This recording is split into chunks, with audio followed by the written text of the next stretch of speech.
પ્રતિક્રિયા આપનાર નેતા રાજુ કરપડાએ કેન્દ્ર અને રાજ્ય સરકારની નીતિઓ પર આકરા પ્રહારો કર્યા છે। તેમણે જણાવ્યું કે ગુજરાત અને દેશના ખેડૂતો સરકારની વિદેશ નીતિ અને કૃષિ વિરોધી નીતિઓના કારણે બરબાદ થઈ ગયા છે અને દેવાદાર બનવાની સ્થિતિમાં મુકાયા છે।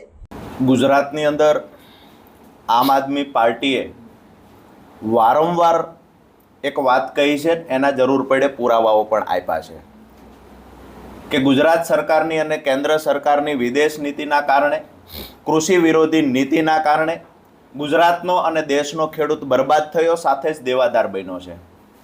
એનું ઉત્તમ ઉદાહરણ આપી શકાય તો આ વર્ષે ખરીફ સિઝનની અંદર જ્યારે કપાસની ખેડૂતોએ બજારમાં કપાસ લઈને આવવાની તૈયારી હતી, એ જ સમયે ખેડૂતનો કપાસ બજારમાં આવ્યા પહેલાં કેન્દ્ર સરકારે એક નિર્ણય લીધો, તમામ પ્રકારના ટેક્સ નાબૂદ કર્યા અને બહારથી કપાસની આયાત પર તમામ પ્રકારની છૂટછાટ આપી દેવામાં આવી।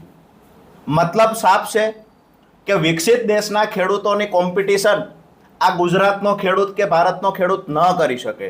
ક્યાંક ને ક્યાંક ઉત્પાદનો ખૂબ ઓછા છે, ક્યાંક ને ક્યાંક ઉત્પાદન ખર્ચ વધારે છે, જેના કારણે અહીંના ખેડૂતોનો કપાસ બજારમાં આવ્યા પહેલાં જે જરૂરિયાત હતી, જે સ્પિનિંગ મિલવાળાને જરૂર હતી, જે વેપારીઓને જરૂર હતી, જે સ્ટોક કરનાર લોકોને જરૂર હતી, આ તમામ લોકોએ બહારથી કપાસની આયાત કરી લીધી, જેના કારણે આજે ગુજરાતના ખેડૂતનો કપાસ બજારમાં રજળી પડ્યો છે।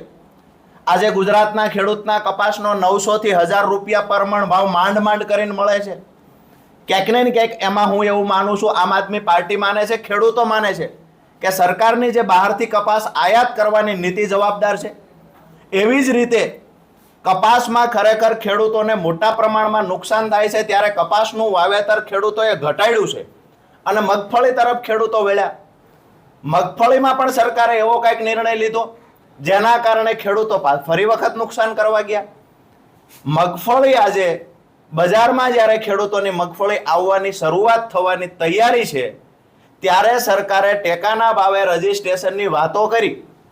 જ્યારે ટેકાના ભાવે 9 લાખ કરતાં વધારે રજીસ્ટ્રેશનો થયા, ગુજરાત સરકારે કેન્દ્ર સરકાર પાસે ડિમાન્ડ કરી કે 23 લાખ ટન કરતાં વધારે ખરીદી આ વખતે કરવી પડશે રજીસ્ટ્રેશનો મુજબ। કેન્દ્ર સરકારે છૂટછાટ આપી ખરીદી માટે માત્ર 12,62,000 મેટ્રિક ટનની।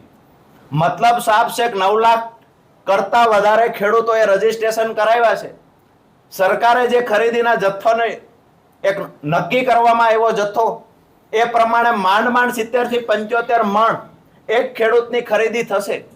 એટલે કે ટેકાના ભાવે ગયા વર્ષે જે 200 મણ ખરીદી પર ખેડૂત કરવામાં આવી હતી, આ વખતે ખરીદી ઘટાડી માત્ર 70-75 મણ ખરીદી થવાની પૂરી શંકા છે।